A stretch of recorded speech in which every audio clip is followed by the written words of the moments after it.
All right, y'all, welcome back to the show. It's Anti-War Radio. I'm Scott Horton. And our next guest on the show today is my friend David T. Beito. He keeps the blog Liberty and Power at the History News Network website. Welcome to the show, David. How are you doing? I'm doing great. How are you? I'm doing great. And actually, I should also tell him that you're the author of Black Maverick, the life of T.R.M. Howard. I didn't get that exactly right, did I? T.R.M. Howard's Fight for Civil Rights and Economic Power. That's right. Excellent book. That's a very interesting story. I really ought to read more biographies. That's how you really learn history, you know? Well, unfortunately, it doesn't seem to have the same demand that my other books had, partly because I guess people figure, well, who is this guy? You know, why is he important?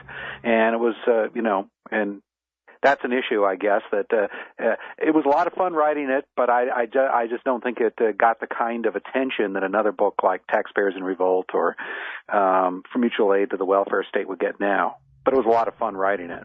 Well, that's true, but you know, the lesson to keep in mind there is that history's not over yet, and that book is going to be certainly part of the legacy of the history of the I think even the late 19th, but certainly the 20th century there, well, and it'll never go away. The state of Mississippi has voted to rename a street after Dr. Howard, so we're doing a dedication ceremony in September. Oh, really? And we tried to get Michael Steele to come. And I made sure to, in my email to Steele's people, to praise what he said on Afghanistan. It doesn't look like it worked out, though, but they gave consideration to it. Oh, yeah, that's what backfired on you. Remember, he retracted that as soon as it got criticized. Well, I was told that it meant a lot to him, so... Oh, really? We'll see. That he would, and they reiterated that when they said no, that they appreciated my comments. So, whatever. Yeah. Well, maybe it was the abortion question or something got him. Anyway, It is an excellent book for people who are interested in the history of the civil rights movement, which is a lot of people. I know it is, especially in Austin, Texas, where a lot of the listenership of this show is. This one really goes at the top of the list. Very good stuff. And tell them the exact title again. I'm going to screw it up again, Dave. Black Maverick, T.R.M. Howard's Fight for Civil Rights and Economic Power. And if you want to go to a website, it's just called trmhoward.com. And it gives a good description of who the guy was and why he's important, why it would be appealing for libertarians. Not necessarily a libertarian himself, but why a guy like me, who writes libertarian-oriented work would be so interested in this guy. And once you read the book and know a little bit about him, I think, then people will agree. Yeah, absolutely. All right, so now let's talk about what a scumbag Franklin Roosevelt was. President for life, wannabe Joe Stalin. I guess he didn't really have the power to carry out plans that grandiose, but he sure would have liked to if he could have, huh? I think he would have, and I don't think he had that power. Because when he ultimately did try to pack the Supreme Court and do some other things, there was a backlash against him. There was still enough, even though the Democrats were an overwhelming majority, there was enough of a backlash that he had to back down, even from his own party. I can't imagine that kind of thing happening today, unfortunately. Yeah, wouldn't that be funny if Barack Obama just started packing the Supreme Court? I could see it. Well, now, so... well, let's stay on FDR's character a little bit there. I don't know if you know about this or if you probably have a better footnote than me. I think I read this in FDR, My Exploited Father-in-Law, years ago, by C.B. Dahl, that FDR was hell-bent on putting UN headquarters not in New York City, but in Hyde Park, New York, near his place, so that then he could be the first Secretary General of the world. And then he fell dead in his porridge one day. That seems believable to me. I never heard that story. Of course, Eleanor had some sort of, I forget what her connection was. It was sort of an informal ambassadorship of some sort, connected with the UN, I believe. So, that makes sense. Although, I don't know if he believed he could live forever. There, the guy was in terrible health. Maybe he thought he could survive and continue on, but for all I've read is that the guy was pretty much living on borrowed time and had been for a long time, and it was covered up. Right. So maybe he believed somehow he'd go on. Right. Yeah, exactly. I mean, if that really is true, that he was planning on trying to run the UN, then that certainly speaks to his megalomania when, like you say, I guess, or you didn't say this part, but it is part of the story. He couldn't even go to his own fourth-term convention, like Francis C. Deck says. He was too sick. He must have known he would have never lived to be the president of the world, but he still apparently wouldn't admit it to himself. Well, he didn't admit it to his vice president. I mean, this is for those people that see him as a great public servant. Why does he keep his vice president completely in the dark? Why doesn't he tell the guy what's going on? So maybe that does indicate that FDR thought he could survive and continue on to torment us for many more years. Yeah. Now, look, I learned about the Red Scares in school. I learned about the first Red Scare after World War I. And then I learned about the second Red Scare after World War II, but I never learned about any Brown Scares. What's a Brown Scare, David? Well, this is a term that a historian named Leo Rebuffalo wrote a book called The Old Christian Right, came up with. And basically, brown is the color of fascism.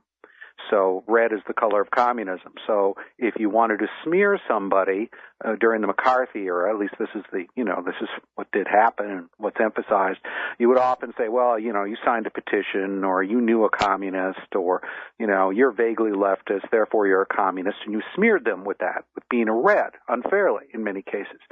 Well, the same argument Rebuffalo said was going on here, where a lot of people were branded as fascist who were not, in fact, fascist. And there was a kind of fascist baiting. I frankly don't like the term Brown Scare simply because people kind of look at you like, what the hell are you talking about? And I'm working on a book which is going to weave all this together, and I was originally thinking of having the Brown Scare in the title, but people are looking at me, what are you talking about? And the Chicago Tribune did an editorial in the 1940s attacking Roosevelt's smearing of opponents and called it the New Deal witch hunt. And I said, there's my title. So I'm sort of using that term now because I think people understand it, and it's just a lot more concise. Mm. And now they didn't just go around and smear people and say, you're a fascist. They put them on trial for being in opposition to Roosevelt's government. Well, they put them on trial. A little told story is the degree to which they audited their taxes. I find this over and over and over again of where Roosevelt and other Democrats are auditing income taxes. It was an inquisitorial investigation called the Black Committee in the 1930s that got permission from the Roosevelt administration to investigate people that had opposed a lobbying bill, and part of that investigation included looking at private telegrams. I can tell you about that. Also, getting access to their tax returns, and this was granted by the Roosevelt administration.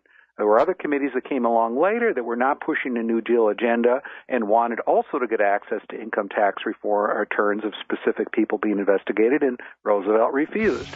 And, of course, we see him working in tandem with the Secretary of Treasury, repeatedly saying, I want this guy's taxes looked at, I want a tax audit, that kind of thing. The trial, but you've also got a series of other investigations, lobbying investigations. And you, of course, as you mentioned, you had a big sedition trial during the war, the largest in American history. Now, we'll have to hold it there. We'll come back with David Beito and talk more about FDR's persecution of the innocent.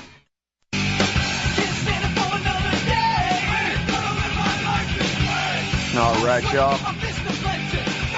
Welcome back to the show. It's Anti-War Radio. I'm Scott Horton. I'm talking with my friend David T. Beito. He is the co-author with his wife, Linda Royster Beito, of Black Maverick, T.R.M. Howard's Fight for Civil Rights and Economic Power, which is awesome, and I highly recommend it. Now, David, is it okay if I keep you till the top of the hour? Because I got more questions than we got time in this next segment. Okay, great.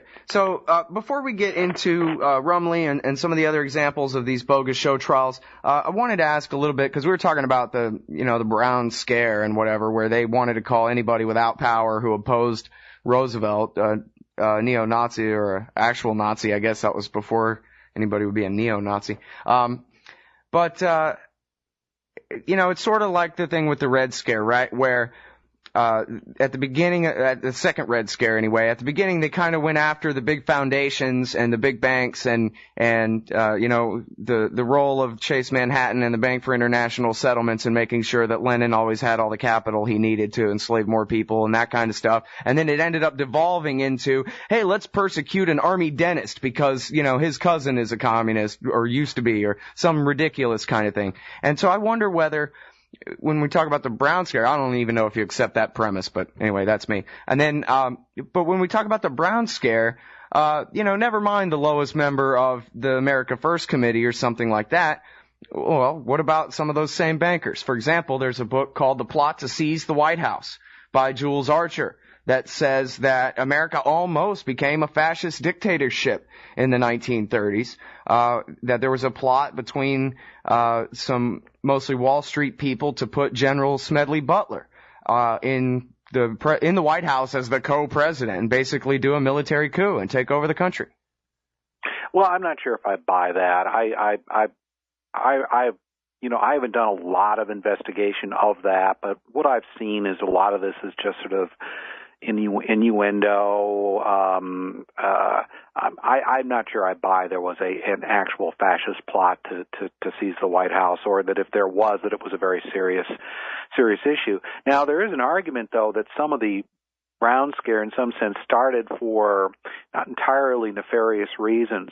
In the 1930s, there was an investigation of lobbies by Hugo Black that we can talk more about. But his original stated goal, was transparency. He said, well, we should find out who was opposing, who was lobbying against various New Deal programs. We should identify who they are. The public need to know, that kind of argument. And so there is that kind of argument made of transparency, but very rapidly it becomes, goes much beyond that.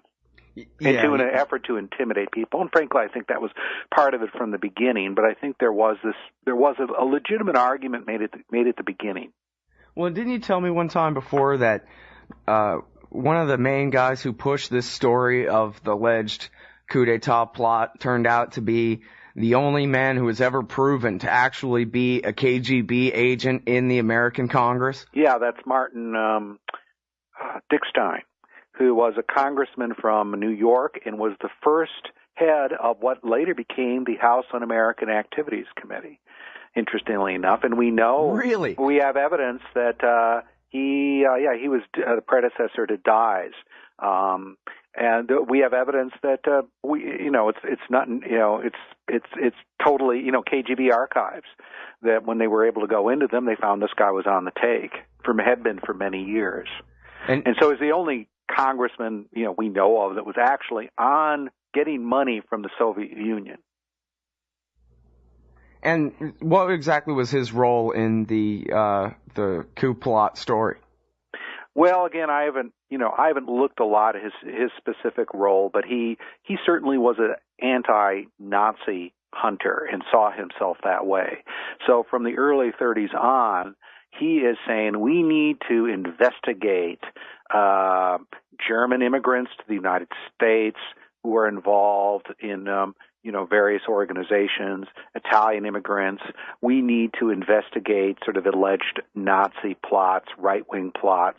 So he was very much pushing that kind of agenda.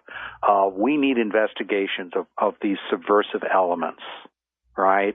Now, his role in investigating the specific, alleged plot, to take the White House, I don't know enough about that. But that is probably an issue I need to be more up on than I am. There's so much out here. I was just overwhelmed by the amount of material that is out there and that has not really been looked at by historians. So it is overwhelming. One could write several books about this. Well, but that is an angle I need to look at more. Yeah, indeed. I mean, the 1930s, geez, you could spend your whole life just reading about the 1930s. Definitely more than a decade.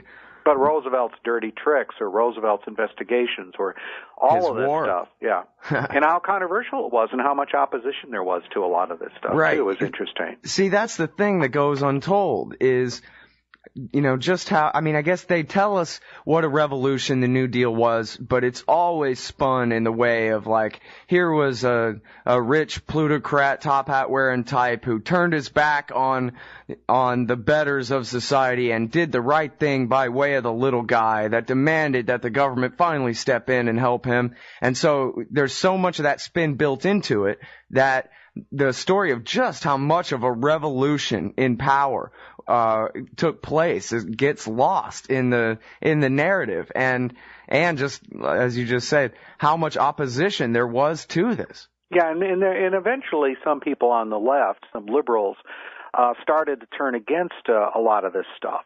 But why were they so slow? And a lot of it has to be that they thought exactly what you said. This is, Roosevelt's trying to do good. He's got good intentions. And so they overlooked a lot of things and continue to overlook them. But a few of them eventually started to question this.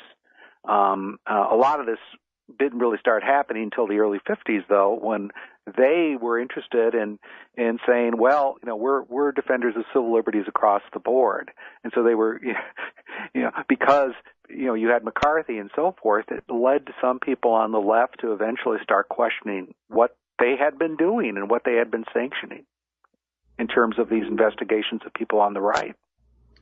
All right, so now let's talk about this, because this is, I guess, the old right, as Justin Raimondo calls it, means this loose coalition of, I guess, mostly classical liberals, like you're talking about, who were opposed to the New Deal and World War II. Some of them, I guess, were more anti-New Deal, some of them were more anti-World War II, but this is basically the collection of right-wing liberals that they call the old right. I would agree with that with an amendment in that there were a lot of progressives, people that remained progressives that were part of that coalition that turned against certain elements of FDR's new centralization of power. Example that really comes to mind is Burton Wheeler, who was a leading opponent of U.S. entry into the war and a leading opponent of Roosevelt, but had very strong New Deal credentials, somewhat to the left of the New Deal, really. So you had some people like that, but I would agree in broad terms with what you've said. And so these were the people that FDR was going after with his so-called Justice Department then? Yeah. All right, so let's start off.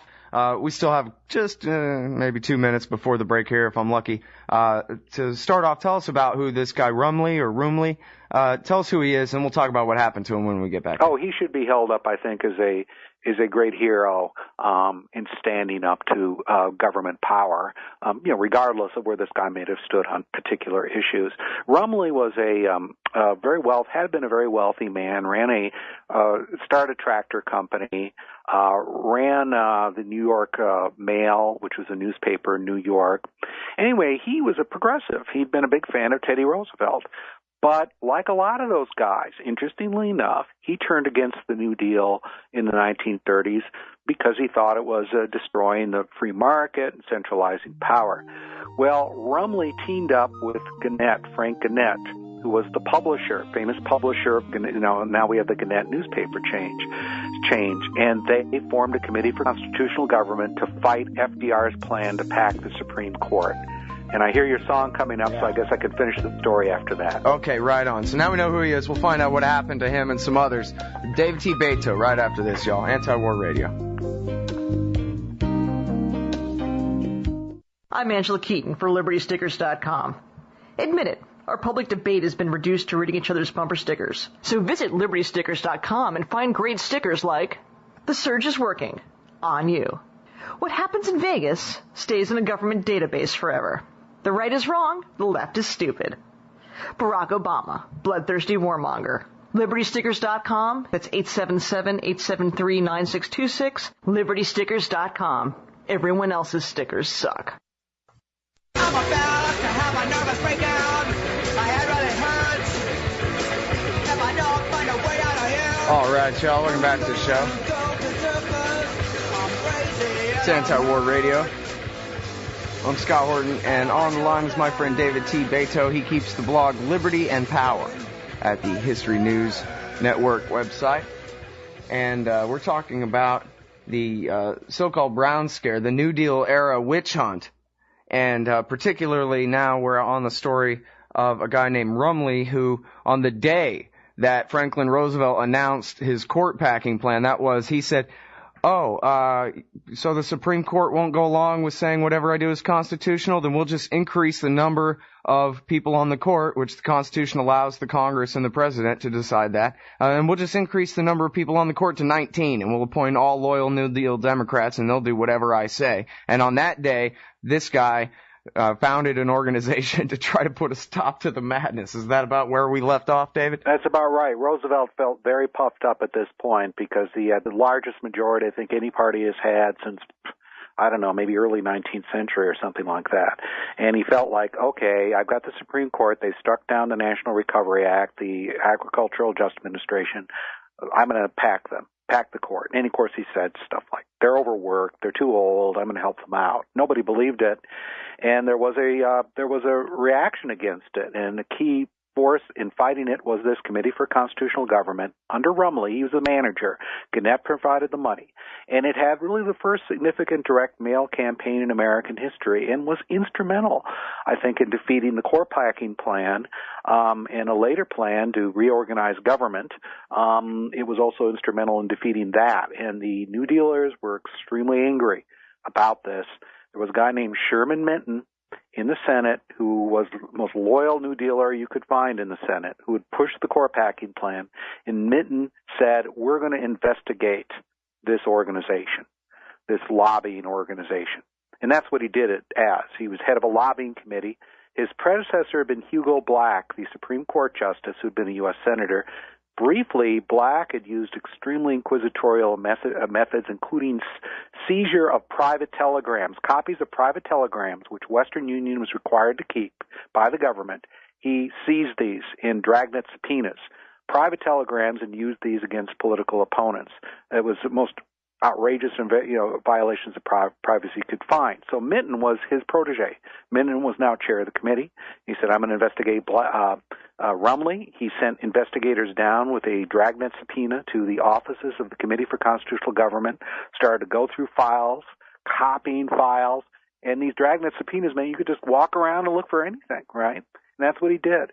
And Rumely was there, called his lawyer, said, I don't think they should be able to do this, and basically kicked him out of his office. Said, I will not cooperate with this investigation. Well, Minton's reaction is, he says, well, we're going to cite him for contempt and all of this. But as he was doing that, he overplayed his hand and called for a law to ban any newspaper article that was not true from being published, to have a federal law. Of course, who would determine that would be the federal government. There was a big reaction against this from the media, backlash, and Minton was discredited, and his investigation collapsed. Minton, for his reward, though, like Black, for his loyalty in the lobbying investigation, was later elevated to the U.S. Supreme Court. So these two guys were both brought up to the Supreme Court as a reward for their loyalty to the New Deal. And I think that's the key reason that Black was sent up, even though people widely known that he'd been a Ku Klux Klan member. Roosevelt overlooked that and said, I'm going to reward this guy.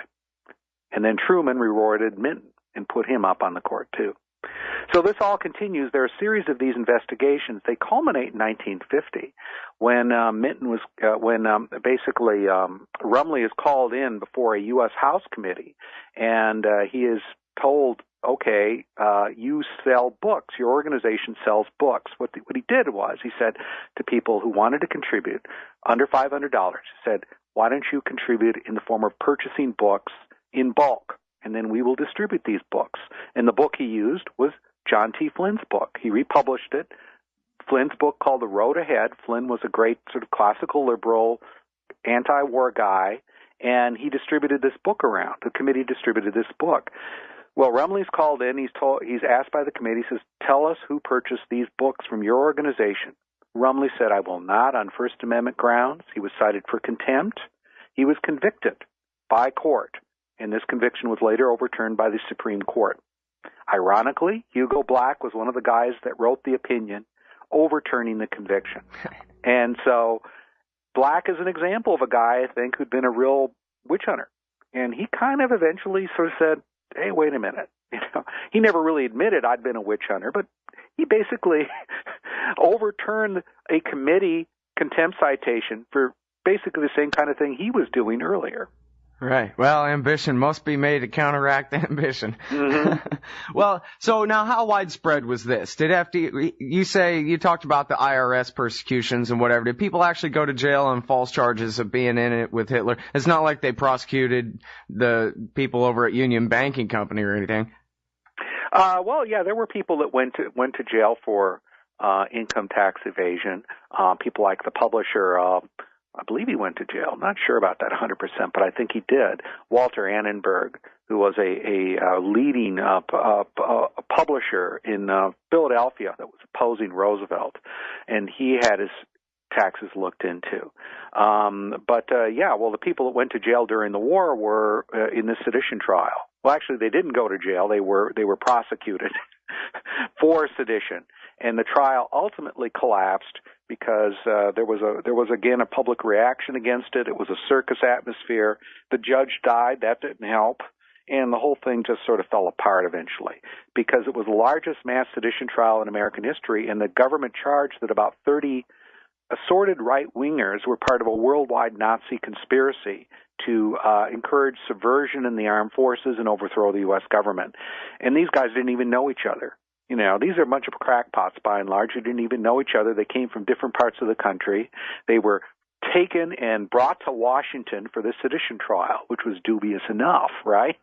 A mass trial, and it fell apart. But the goal of the government obviously was to throw them in jail. Well, and also to put an orange alert on TV or over everybody's fireplace address or whatever the hell, right? Yeah, and there were a series of books that came out during this time about the plot to overthrow the government, about, Nazi conspiracy. There was a book called Undercover that came out that was a smear book, but was a bestseller. So you have a lot of these investigators that are working with the government, private investigators that are working with the government to smear people, to encourage this kind of brown scare. Here's the thing, though. A lot of times conspiracy theories are true, and of course it turned out that when the Soviet files came out, that there, of course, were a bunch of KGB agents and pro-Moscow people all throughout the government, and didn't make Joe McCarthy a good guy, but it did make him correct, you know? So what about the idea? I mean, obviously there must have been some pro-Hitler people in America. Yeah, there were. And some of these guys were they the ones who were actually being pro-Hitler. Yeah. I'm sorry. Go ahead. Yeah, I'm sorry. They were being some of them, but the government's case was that these guys were in a part of a coordinated conspiracy specifically to overthrow the government. And yeah, you can find some of these guys made positive statements about Hitler here and there. Although mainly the people like that are connected in with the Bund, and they were not really being prosecuted. They were not the targets of this prosecution. Now, when it came to the anti-World War II movement, people often say that, that whole thing was basically, at least in effect, objectively pro-Hitler, if not outright pro-Hitler, and that kind of thing. But I wonder, during the politics of the day, did not the America First Committee make sure that anybody who was actually pro-Nazi was kick the hell out of there, rather than, have some coalition with people who were even then way beyond the pale, right? Oh, yeah. In fact, I've got letters from, that were sent to John T. Flynn from a guy named Gerald L.K. Smith, who was kind of a fascist type. I guess in some sense he was sort of pro-Hitler. Flynn writes him back, says, I don't want anything to do with you. I don't want to work with you on anything.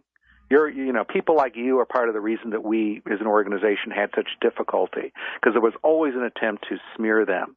So, yeah, I think the American First Committee tried to be diligent about keeping people like that out of the organization. Mm-hmm. Well, I think I even played Charles Lindbergh's speech maybe on the show that you gave me, or directed me to the audio of it, and there's a part where the crowd starts yelling, their version of USA, USA, like crowds do at political rallies to shout down dissent. And you were saying you're pretty sure from, other contexts that was anti-Semitic stuff being shouted out, and then the whole crowd drowning them out with their version of USA to keep any of the politically incorrect stuff out of their message completely. They were doing that all along, contrary to the myth that we're brought with here. Yeah, Right. right. I think so. Hey, you want to stay another segment? I got time. Sure, if you do. I'd love to. Right on. I'm talking with my friend David Beito. He's a professor at the University of Alabama.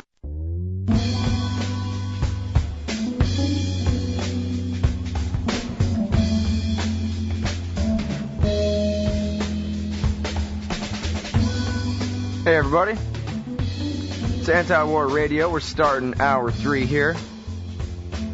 Talking with my friend David Beito, Professor Beito, from the University of Alabama. He keeps the blog Liberty and Power at the History News Network. That's hnn.us/blogs/4. And we're talking about the evil that was President for life, Franklin Delano Roosevelt, and the revolution that he waged in Washington, D.C., and his persecution of those who tried to stop him. And now, David, let's talk a little bit more about the anti-war movement leading up to World War II.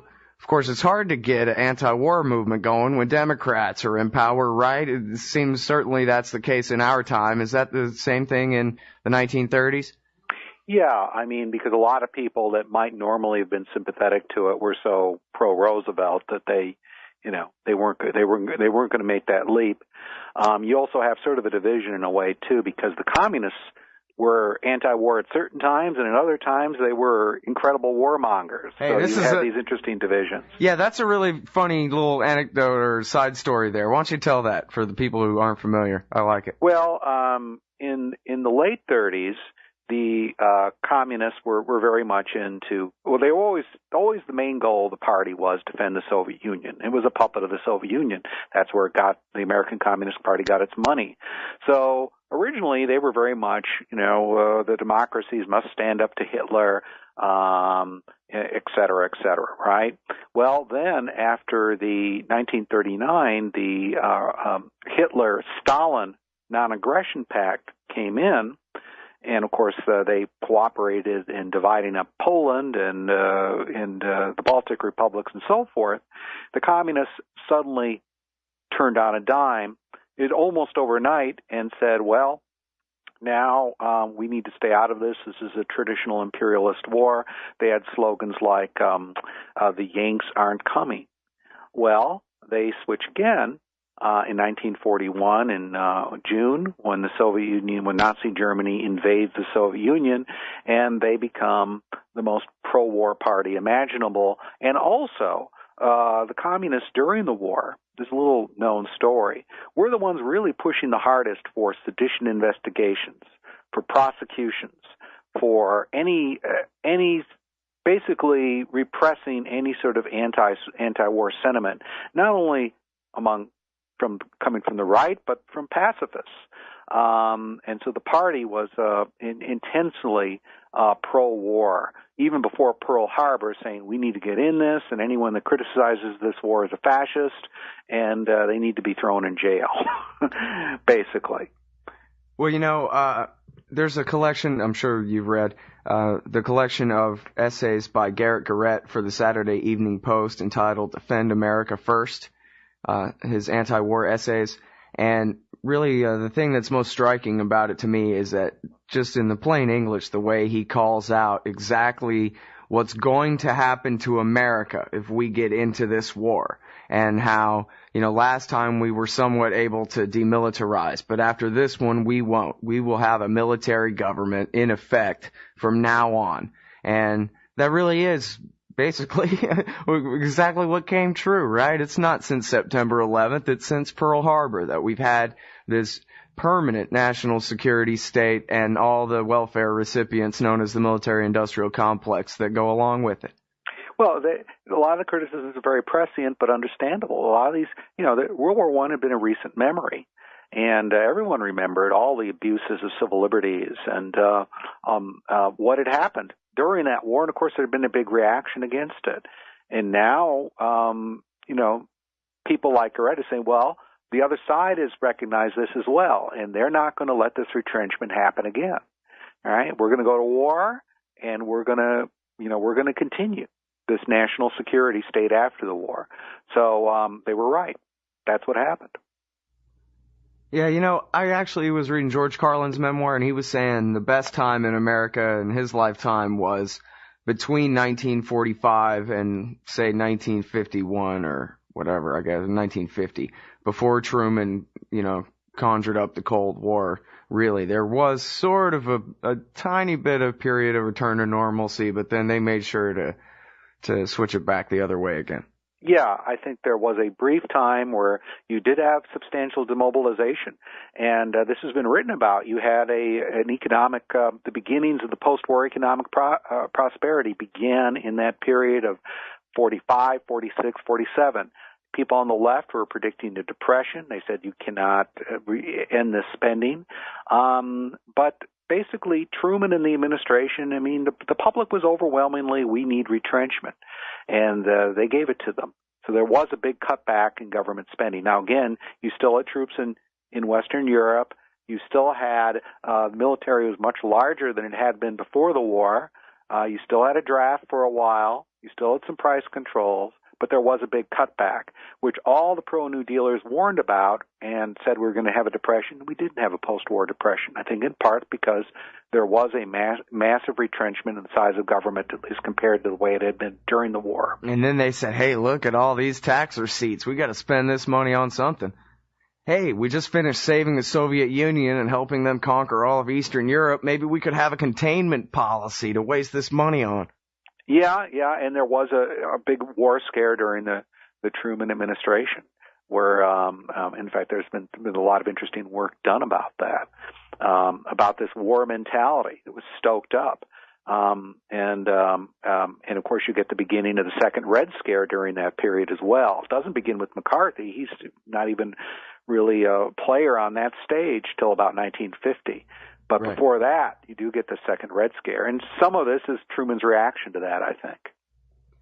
Well, David Beito, he's tough too, David, you're a historian. Why don't you tell me if you think I'm crazy to say that really George Washington and even Abraham Lincoln are dead and that really Franklin Roosevelt is America's founder now, and that that was really, when they talk about the various revolutions within the forum, the Lincoln administration, the Wilson one, George W. Bush, it really was this guy that changed America forever for the worse. And he's the patron saint of people that want to, increase the power of the state domestically. It is Franklin Roosevelt. Wilson, we could say, is important in that Roosevelt was really kind of an extension, a cynical kind of extension of Wilsonianism. But everyone knows that Wilson did so many horrible things, at least that maybe 30 years ago people would have cited him, but they don't cite him anymore. They cite Roosevelt. Yeah, only Max Boot. Mm-hmm. Yeah, well, and that's funny, too, that the Roosevelt way is a cynical version of that horrible Wilsonian pile of police statism and hundreds of thousands killed for nothing and all the rest. And it's not just the, government as savior in every social situation or whatever. It's the government as the savior of the world. It's the just war because every war is World War II theory. That's the one we operate under right now. Well, it's interesting about Wilson. I don't want to defend him, but you do see during World War I, occasionally Wilson will have misgivings about certain excesses, right? He usually doesn't do anything about them. He'll write letters occasionally to his underlings saying, well, do you really want to go this far in this case? But then he'll back off. Roosevelt has no such misgivings during the war. In fact, Roosevelt is pushing people under him to go a lot further than they maybe would have preferred, such as Francis Biddle as Attorney General, who I don't think was, he did see himself as avoiding what he thought were the excesses of World War I, and was a little bit more restrained. But Roosevelt is constantly going to Biddle and say, when are we going to have these, when are we going to have these prosecutions? When are we going to go after Robert McCormick, who was really his main enemy, the publisher of the Chicago Tribune, which was very anti-New Deal and very anti-war. And Roosevelt was constantly putting pressure on people to go after them. So it's a little bit of a reverse of World War I in that sense. Yeah, or an extension of it to its absurdity. Yeah, and then here we are living the results out generations later. All right, everybody, that is David T. Beito. He keeps the blog Liberty and Power at the History News Network, hnn.us. Thanks so much, Dave, for your time. Thank you. Goodbye. All right, everybody, we will be back. We got the lady whose name I can't pronounce from the Icelandic Congress thing, Parliament, maybe.